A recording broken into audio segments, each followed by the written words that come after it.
And when I woke up this morning, I was feeling pretty dangerous.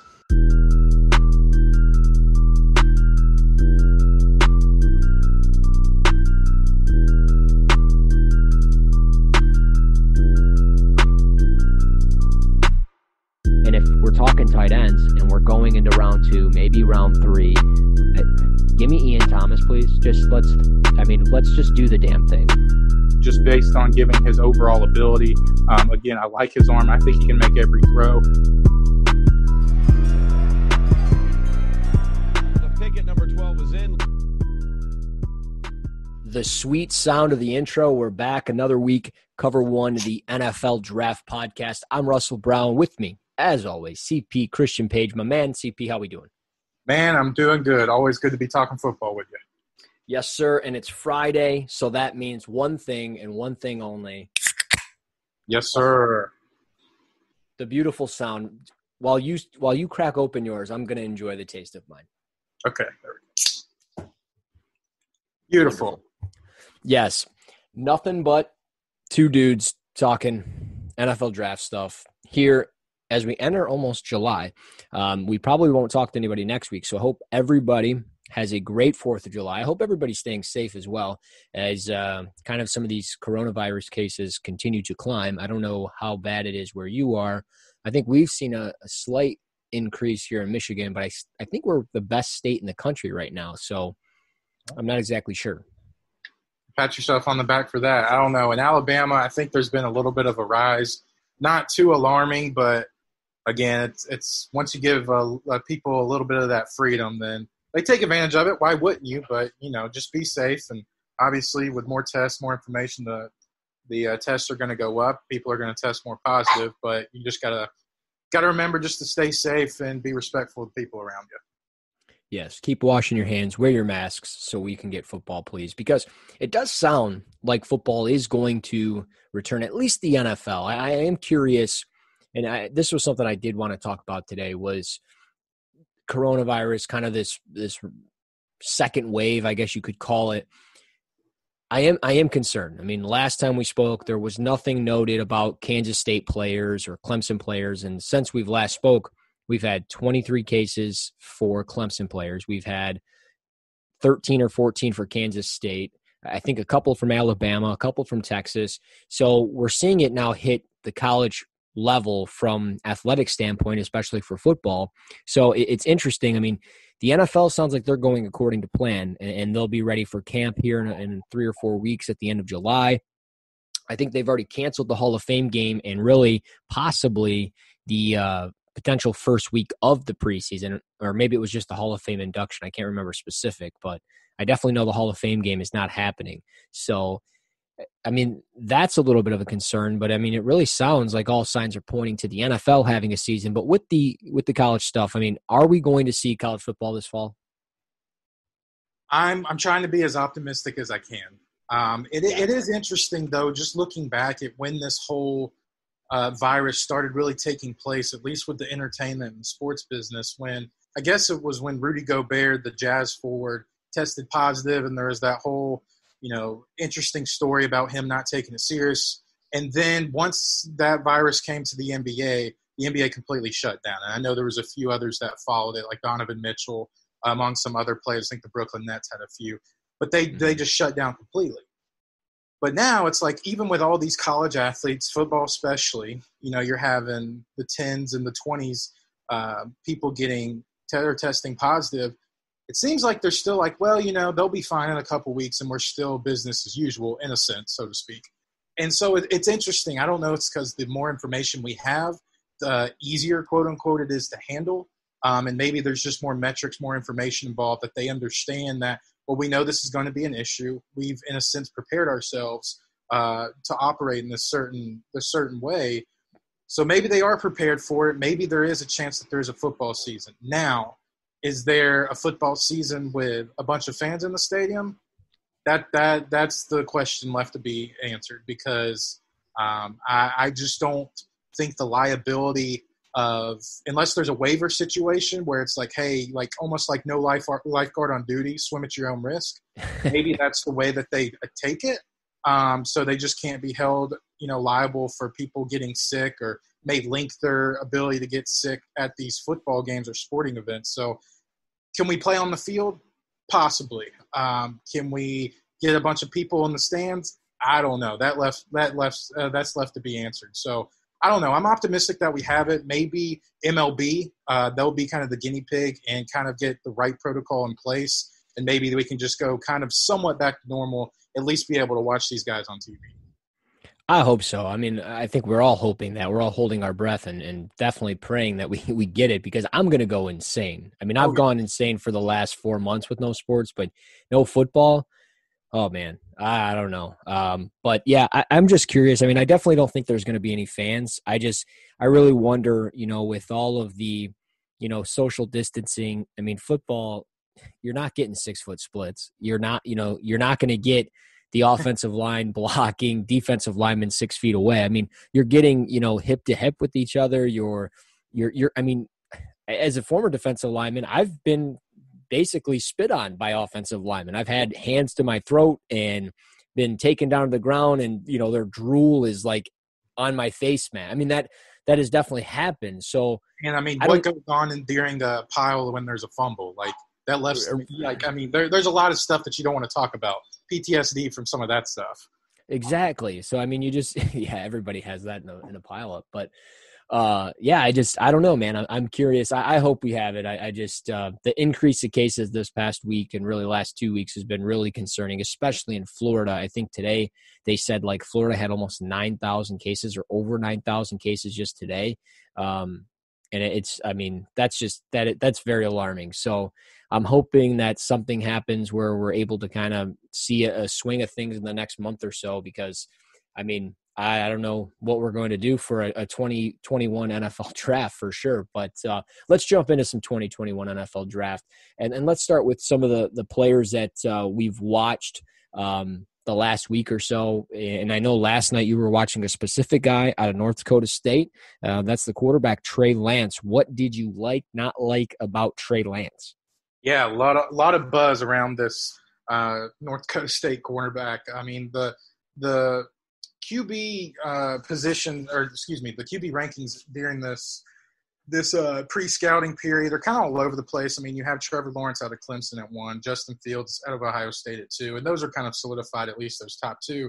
So that number 3 guy is kind of all over the place. But based on consensus, it sounds like Lance has taken that spot and kind of run with it until the season begins, but rightly so. I mean, just talking about, look at his 2019 season, 2,700 yards passing, 28 touchdowns to no interceptions, 1,100 rushing yards, 14 touchdowns, and a 6.5 yards per carry. So just from a box score situation, like, he checks a lot of boxes there, especially when you're talking about just turnovers and not putting his team in bad situations. So I think that's a positive. I mean, he's not going to do anything that is going to put his team in jeopardy. Now, sure, North Dakota State, they're the Alabama of the FCS mark, and so he's surrounded and littered with great talent. And even if he does put his team in a bad situation, they have the talent, the coaching, that they're going to get out of there very quickly and probably still come away with a victory. But who's to say Lance isn't also a part of that as well, making them, get those undefeated marks, this, that, and the other. But as far as from a physical standpoint, love his arm strength. I mean, he shows a lot of ability to throw off base, to throw at every part of the field. He's not going to get his team in trouble by not being able to make a throw on the far hash to the other side of the boundary or deep parts downfield. I think that's something that's very evident even when he's standing, very clean in the pocket, or when there's a muddy pocket and he has to roll right or roll forward. He shows consistent arm strength. So I definitely think that's probably his best attribute if I had to pick one. Also, just talking about athleticism, like I said, his ability to get out of the pocket and still make throws makes a lot of stuff happen during those improv situations. He's not necessarily Russell Wilson, but he's not necessarily Patrick Mahomes either. But he has a lot of that ability. Like, when the play breaks down, he knows exactly what to do. And he's not really going to make too many bad decisions, of course, going back to those 0 turnovers or 0 interceptions in the stat column. And also, one of the other pluses I have, he has a clean release, a quick release. So once he figures out what he wants to do with the football, he can get it there, no problem. It takes 0 time. And so I think that's something that doesn't necessarily get overlooked, but it's like he can kind of make a decision quickly, and he can really act upon that because he's not going to really lose any time and the play can continue. So those are really three positives I see. He's also has kind of that clutch gene. The closer it seems like they get to the end zone, the better he gets. And I think that's very impressive.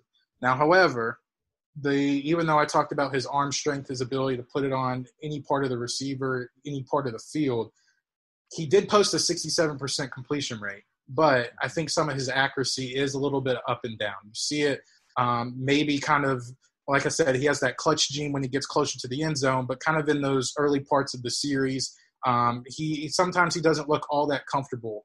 You'll see sometimes his mechanics in his lower body break down a little bit. They'll cause some errant throws. And it's not crazy. I'm not saying accuracy is a negative, but I say if you want to pinpoint one part of his game, that could be tweaked a little bit. I think more consistency in that part of the game. Sometimes he'll hit a crazy deep ball of 60-plus yards. Next time he may not necessarily short hop it, but put it on the wrong shoulder, throw it out of bounds, or maybe just kind of put it behind the receiver, and the receiver has to make an adjustment on it. So it's not poor accuracy by any means. I just think that's something he could build on, which is fine. I mean, he's a young quarterback. He has a lot of this physical talent, and I think that's just one thing that we need to circle going into the 2020 season. That's something that he needs to work on, is just consistency and overall accuracy, which, to be honest, is probably my number one trait when we're looking at quarterbacks. But I know we'll get kind of in a podcast series where we talk about what traits we look for in positions, but accuracy with quarterbacks would be my top one. So if Lance can clean up and just maybe be a little more consistent, I think that comes with experience. And I think you are looking at a top three in a first-round quarterback. I'm with you there. I was going to say and allude to that was the consistency is not always there, but he is so fun to watch. And that offense at North Dakota State is just so fun to watch. It's an NFL style of an offense, and I think that's going to help him. And I think he could really take another step forward. I mean, he had a great year last year, but I think the next year or this coming season, he could really, really take a step forward. But he's not alone on that offense either. And there's two other guys I want to talk about just since we're on the Bison, and that's Christian Watson, the wide receiver, 6'3", 206. He's out of Tampa. He had 34 receptions for over 730 yards and 6 touchdowns this past year. I don't want to say like an elite route runner or anything like that, but I think he's just a consistent deep threat that teams are going to fall in love with as he enters his junior season. I wouldn't say I would be shocked if he stayed, but I would be a little bit surprised if he didn't come out after this season. I think with Trey Lance I would think Trey Lance would come out this coming year, but maybe not. I mean, maybe Trey Lance wants to be the first pick, and with Trevor Lawrence really being it seems like the sure thing as the first overall pick or the first quarterback off the board, maybe Trey Lance wants to make sure that if he plays another year at North Dakota State, so maybe we get 2 more years of Trey Lance, and that could lead to 2 more years of Christian Watson. But definitely watch Christian Watson just from a physical standpoint. He's got long arms. He's just a natural strided athlete. I think he closes to the football really well as he's tracking it. And he's fun, what he can do after the catch as well. So he's one of those guys. And then Kordell Volson, the right tackle for them. He had 16 starts at right tackle for them this past year. It was his first season as really a true starter for them. He was a backup, a rotational guy 2 years ago as a sophomore.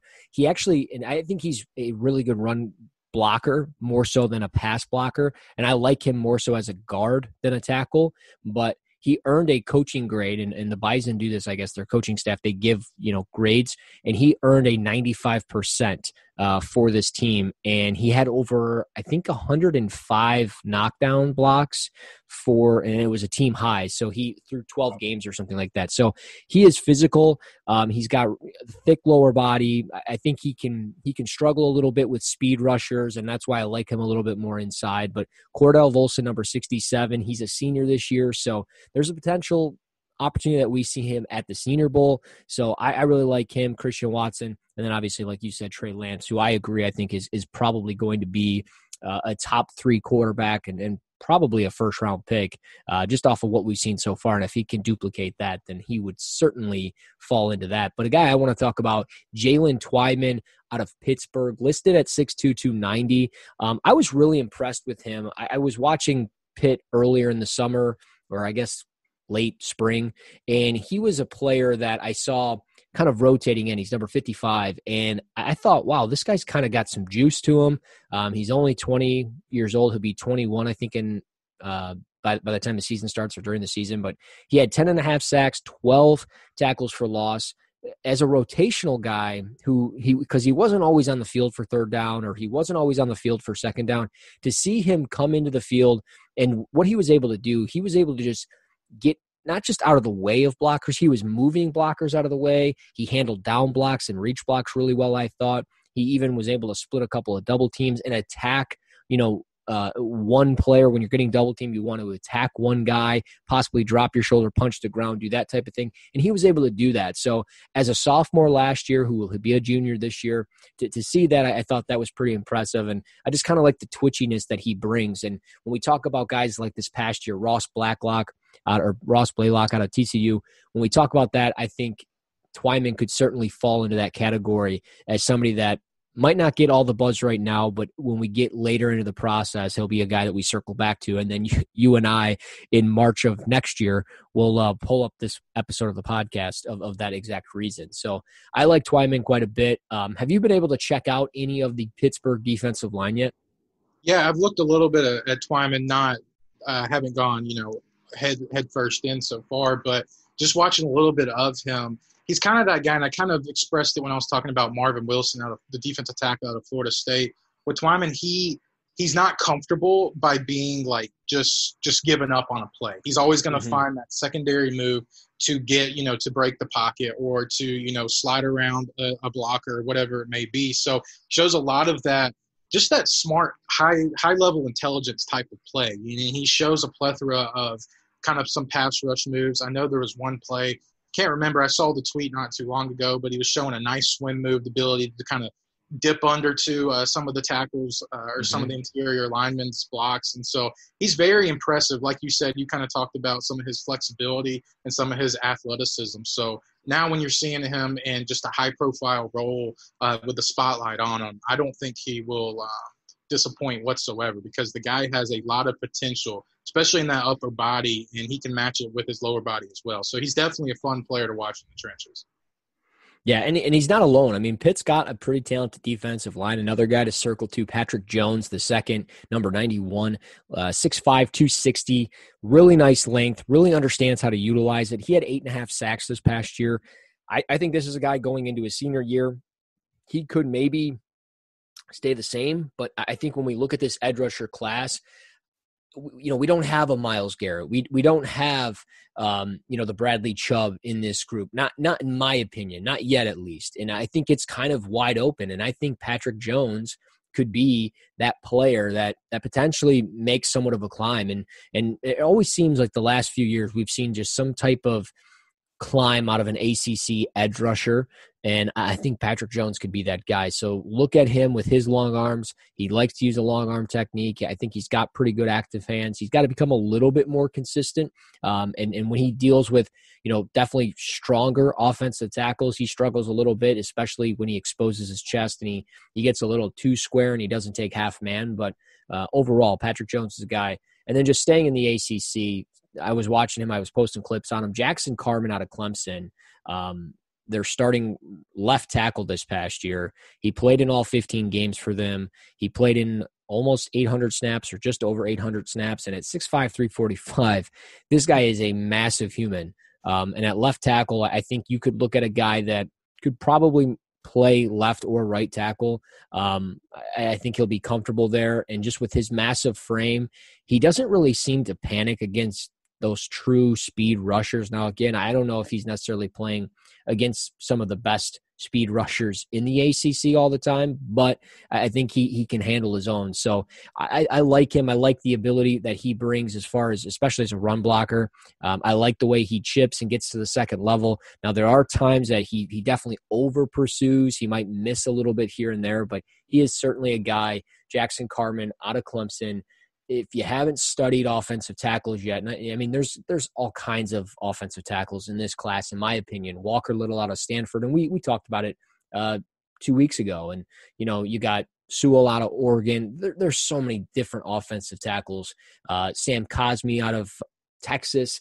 But when we get into that second tier, that maybe early third tier, I think Jackson Carmen's one of those nice pieces, and he might even move up draft boards by the time we get to the season and get through the season. So I like Carmen quite a bit. Yeah, I like this offensive line class like you're talking about with Carmen. The dude's massive.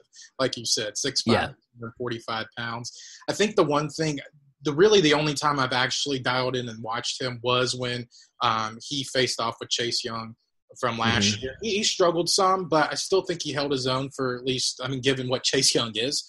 If you can hold your own a little bit, then you're probably doing some things right. But with Carmen, like for the mass that he shows, like he's not this dancing bear as far as Mekhi Becton goes, but he still shows pretty good feet. Like you said, he may over pursue a little bit, so his positioning and his leverage may be a little off at times. But overall, he's fairly clean. And like you said, maybe in that second-tier group back into the first round at this point, I think that's definitely a fair assessment because he's definitely showed a lot of intrigue, a lot of power behind his pads, a lot of really heavy, violent hands. And I think if you see maybe more consistency in pass protecting, then you're looking at a first-round tackle. I don't think that's a stretch to say.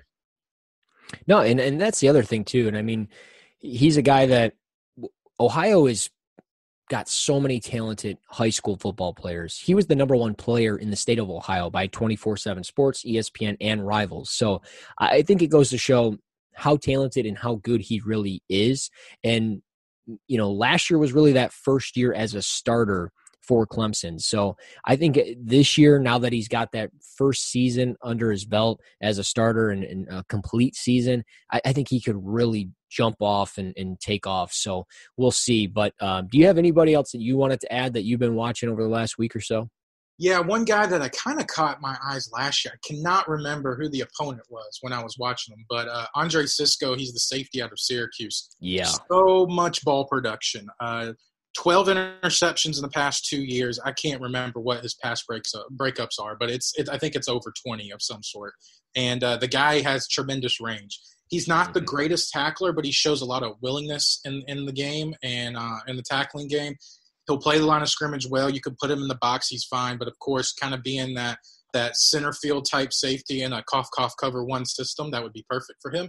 And but I think Cisco shows a lot of range, a lot of intrigue. If he can kind of clean up some of those tackling, some of those angles, I think he will be just fine. Of course, when you're a safety, you have to be a clean tackler, or you'll drop like Grant Delpit did. But maybe there's some other issues as well. But I think Cisco, there's a lot of intrigue, just given his ball hawk ability, and he pops off the tape immediately when you turn it on. So maybe like you said, when you're watching those Pitt guys, even though they're on defense, and you're watching some of those ACC players, you got to get your eyes on Cisco because the guy flies around the football. Again, he may need some help as far as tackling goes, but if you want a guy just that's going to get you the ball, he's the man to do it, and he's definitely entertaining to watch.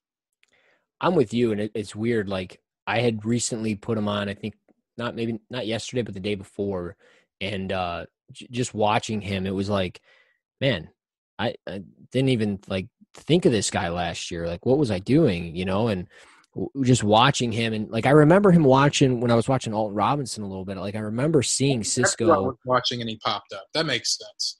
Yeah, and I think you see him just come downhill, and he might make a nice tackle, and you see him come downhill and miss, and you're like, okay, I got to circle back to this guy. And then you circle back, you see he's a sophomore, and you're like, all right, well, he's probably not going to go.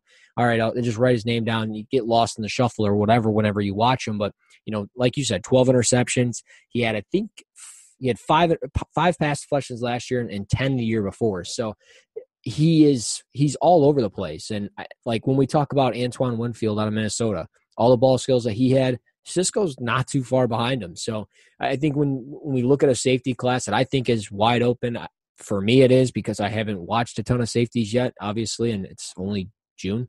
But I think it's wide open. And it wouldn't surprise me if this guy, like Jackson Carmen and like a couple of the guys we've talked about tonight, he could shoot up boards all over the place. So good call on Cisco. If you have not watched him, he's number 7 for them. He's a baller. He's a player for sure. Do you have anything else to add before we get into the last thing we want to talk about? I think that's it because I know what you're going to talk about, so I'll let you have it. Okay. Well, the linebacker group, I want to talk about it because it was on my mind the other day.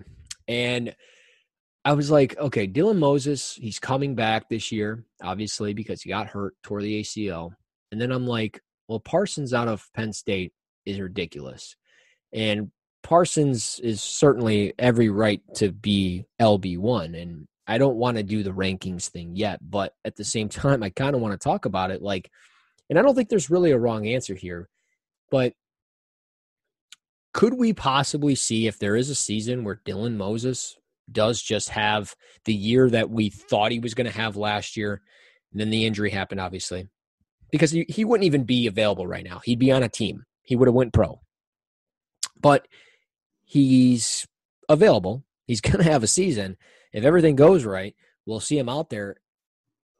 Is it crazy to think that maybe Dylan Moses is the more complete player than Parsons? Is that fair? Is that wrong? Is that where are you between the two?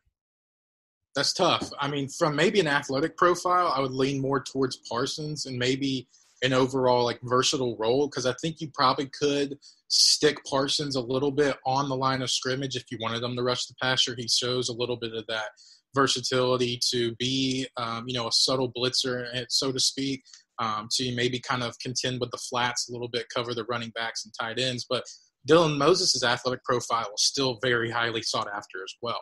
And so he shows excellent acceleration. And I think, his football intelligence is through the roof. He can read plays just like that. And he has that athleticism, that juice to act on the football immediately. Because, there's some guys that you see that are smart players and can read the offense but can't get to the ball quick enough. And Dylan Moses can do both. And so it is splitting hairs. But to answer the first part of your question, can Moses get back to that, 100% where we're seeing him as a top 10, even maybe top 5 player, regardless of position? Yeah, I think he can get that. I mean, with all the technology and the rehab and all the resources we have with getting back from knee injuries or any injuries for that matter, you can still see guys play at a high level. And I don't think that Moses is going to be, an exception to that. I think he has that attitude, at least what I've read, and you just see the progress, the attitude, the demeanor to get back to where he was. So I don't think it's a stretch whatsoever to say Moses could be the number one linebacker when it's all said and done. But I don't think Parsons is that far behind if you were evaluated that way. But I think both guys are very athletic, very smart football players. I know these are extremely vague descriptions, but I think both guys check a lot of boxes as far as that goes, when what you want to see in a linebacker one. And even, talking about, let's take last year's linebacker crew with like Isaiah Simmons, if you want to put him in there. I think Parsons and Moses have a little more certainty in a linebacker role, as opposed to Simmons, where you're like, well, I don't know what best suits him. I mean, he was fantastic at every position he played last year. But as far as Parsons and Moses goes, they're going to play linebacker, and they're going to be a stud, whether they're inside, on the ball, or off the ball. I definitely think that they have every bit of the linebacker one capability. So I'm kind of beating around the bush with the answer to your question, but I think both guys have so much potential. But to be honest, I think either one could be linebacker one, and the other one, like say you put Moses at 6, Parsons is probably going to be number 7, or vice versa. So I think you're splitting hairs with both guys. Yeah, I think it falls into that category. And I think this is, honestly, I think this is the first 2 players when we look at, the first ranked player of a position and the second ranked player of that same position. Like last year, you see it all the time. CeeDee Lamb, Jerry Jeudy. The year before, Devin White, Devin Bush. This year, I think this is where it starts. Micah Parsons or Dylan Moses. It's like literally 1A, 1B. So I'm glad we were able to like talk it out a little bit. So my thoughts in my head. I like the Devin Bush, Devin White comparison, because that's very, very true. Because it seemed like, at least for a little bit leading up to the draft, consensus-wise, Devin White had maybe just slightly an upper hand. But I think once it kind of, the draft came to fruition, you kind of saw a little bit like, oh, these guys – or I guess it was more of the combine when they tested very similar. And I think that's when a lot of people are like, yeah, these guys are both of these guys are very, very solid. You can't go wrong with either guy. Which I did write about right after it all happened, which you can find on cover1.net. But, yeah, no, I'm with you. I think – and that's the thing. Like Devin White was the consensus for so long, and then Devin Bush really came out of nowhere. Here – I don't know if there is. You could say Parsons. Parsons would be there for me just simply because we had tape last year of him and Moses. Let's see what he can do after the injury. But like Moses' football IQ and just his intelligence was so good. And I was so excited to see him last year. And obviously we didn't get that. So I'm really hoping Moses has a step in the right direction. He comes back and he's stronger and better than ever. So I think truly, though, just off of what we know from both players, it truly is a 1A, 1B type of thing. And if you're one of those people that are into like big summer rankings, there is no right or wrong answer for LB1 or LB2 right now. And I don't think there's a wrong or right answer when you get into April of next year. So right. for me, I just think it's, I think you kind of go with what you prefer or really who you have higher graded. And I don't have anybody graded, but from what I've seen, I like Parsons a little bit more like what you said with versatility. I think you can do a little bit more with him, where Moses sometimes, I don't want to say he gets stuck in space, but he can get stuck just with an initial read or trying to dissect and recover off of different things. But he is so good that it's like, okay, whatever. One bad play, I can live with that because he's going to give me 15 other ones in this game. So no, it's an interesting conversation. I think you certainly look at both guys that are probably top 10 players right now. More than likely, if there's a season and everything gets through it, they're probably top 10 players again. So I don't know. I'm excited to see what they can do. I'm excited to really continue to dive into this. Why don't you explain a little bit more about the upcoming series we're going to be doing? Yeah, so I had this idea that I think would be really interesting during this time where, a lot of we can talk a lot of players, this, that, and the other, but right now, we have a whole nother season of film to watch on these guys. So anything we say, sure, it's nice to have that preliminary scouting going on just to get yourself familiar with some of these guys. But of course, your grade better not be set in stone at any point right now. So what I had in mind that I think it'd be really interesting if we went pretty much position by position and kind of explained how we look at certain prospects, and not from like specific, but just for like, hey, this is how we evaluate quarterbacks based on, we look at the accuracy or the mechanics or, how he manipulates safeties or whatever it may be, kind of break down what we see on film and kind of put it in perspective. So, everybody else can follow along and you can kind of get a good idea of, I don't want to say necessarily how to grade. I think everybody has maybe a unique grading system, but kind of to get an idea of how you look at certain players, how we look at certain players, and how we evaluate them and put them on our board. So I just think that'd be really interesting because we talk about, hand placement in an offensive lineman or anchor or body leverage or hat level or, punch timing or anticipation.